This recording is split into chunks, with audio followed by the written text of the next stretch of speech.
শুভ সন্ধ্যা বন্ধুরা, সঞ্চারী lifestyle YouTube চ্যানেলে সবাইকে অনেক অনেক স্বাগত। আশা করি সবাই খুব ভালো আছেন, আমিও আছি। আজকে বাচ্চাগুলোকে হারানোর আজ 10 দিন। তো তার মানুষের হোক বা অন্য কোনো জীবের, সন্তান তো সন্তানই হয়, তাই না? বাচ্চাগুলোকে হারিয়ে মাটা এখনও পর্যন্ত যেভাবে কেঁদে চলেছে আর খুঁজে চলেছে, দেখলেই চোখে অটোমেটিক জল এসে যাচ্ছে। কিন্তু কিছু করার নেই। কি ধর্মের সঙ্গে কর্মের সম্পর্কই বা কী? প্রকৃত ধর্ম হলো ভগবানকে ভালোবাসা, ভগবানের দেওয়া নিয়ম নীতিগুলোর দ্বারা পরিচালিত হওয়া। ধর্ম হলো সাক্ষাৎ ভগবানের দ্বারা প্রণীত নিয়মকানুন। আর কর্ম বলতে কোনো কিছু করা, কিন্তু সকল কর্ম করা উচিত নয়। একমাত্র ধর্ম অনুমোদিত কর্মই হচ্ছে করণীয়। ধর্ম ছাড়া কর্ম কুকর্ম, কর্ম ছাড়া ধর্ম সম্পূর্ণ ভিত্তিহীন। ধর্মশাস্ত্র একমাত্র মানুষের জন্যই রচিত, পশু পাখিদের জন্য কিন্তু নয়। তাই মানুষকে ধর্মনিষ্ঠার সঙ্গে কর্ম করতে হয়। কী কর্ম করতে হবে, কী কর্ম পরিত্যাগ করতে হবে, সে সম্বন্ধে শ্রীমদ্ভগবত গীতায় নির্দেশ দেওয়া আছে। প্রকৃতি সম্পাদন করার জন্য কর্ম করা উচিত, অন্যথায় সেই সমস্ত কর্মই জীবকে দুঃখময় জড়জগতের বন্ধনে আবদ্ধ করে। তাই হে কুন্তিপুত্র অর্জুন, ভগবানের সন্তুষ্টি বিধানের জন্য কেবল তোমার কর্তব্য কর্ম অনুষ্ঠান করো এবং তার ফলে তুমি সর্বদা জড়জগতের বন্ধন হতে মুক্ত হতে পারবে। প্রকৃতপক্ষে যে কর্ম মানুষকে কৃষ্ণ ভক্তির পথে পরিচালিত করে না, তা পাপ কর্ম। যে বিদ্যা কৃষ্ণকে হৃদয়ঙ্গম করতে সাহায্য করে না, তা ভ্রান্ত। যদি কৃষ্ণ ভাবনামৃতের অভাব হয়, তাহলে বুঝতে হবে যে সেই কর্ম সেই বিদ্যা সম্পূর্ণরূপে নিরর্থক। পুজো পাঠের এই ভিডিওটা ছিল শিব পুজোর দিনের ভিডিও। তো শিব পুজোর পরের দিন সন্ধ্যাবেলা থেকে আমার ওই বাচ্চাগুলোর কোনো খোঁজ ছিল না।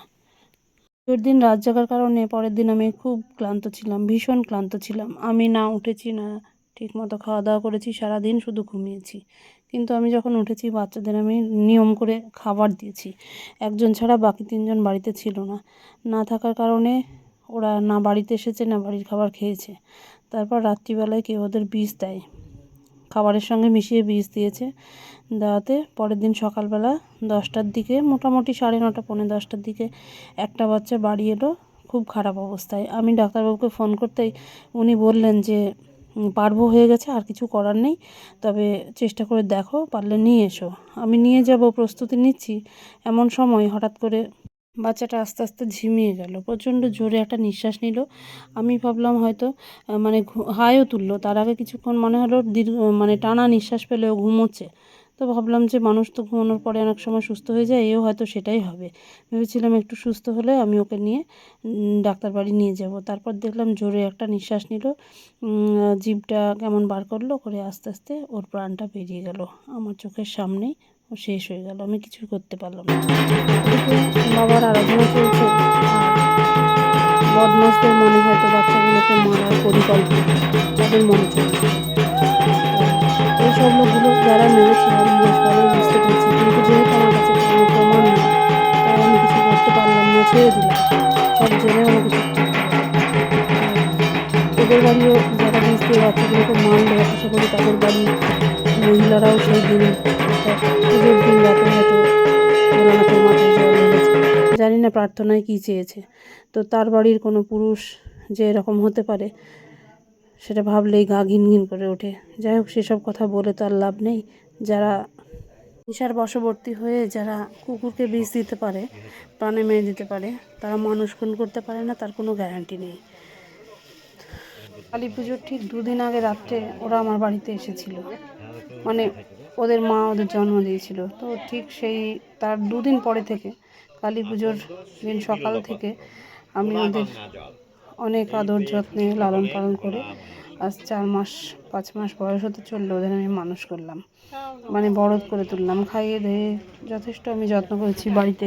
যেহেতু বাড়ির পাশে জঙ্গল রয়েছে, শেয়ালের খুব উৎপাত।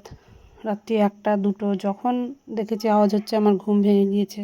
আমি তখনই উঠে বাইরে গিয়ে ওদেরকে দেখে এসেছি, ওরা ঠিকঠাক আছে কি না, ঢাকাঢুকো করে দিয়ে এসেছি, ওদের ঘরের দরজাটা ঠিক মতো বন্ধ করে দিয়ে এসেছি। একটা মানুষের সন্তান মা যেমন মানে বাচ্চা অবস্থায় তাদের লালন পালন করে, আমি কিন্তু সেই রকমই লালন পালন করে ওদের বড় করছিলাম।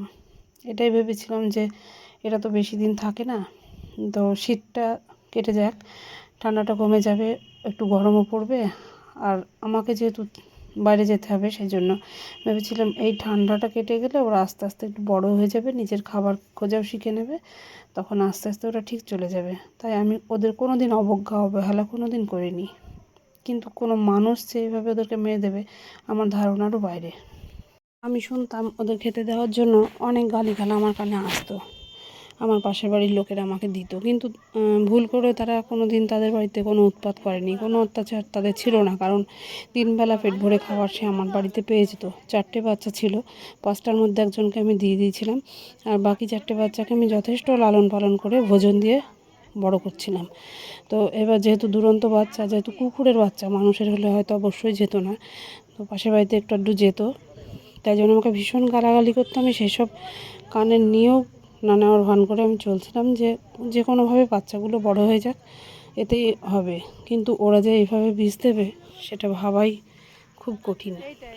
ফল সেবার সঙ্গে সঙ্গেও আমি এটা জানতাম যে জীব সেবা শিব সেবা, তাই জন্য আমি কোনো দিন ওদেরকে অবহেলা করিনি।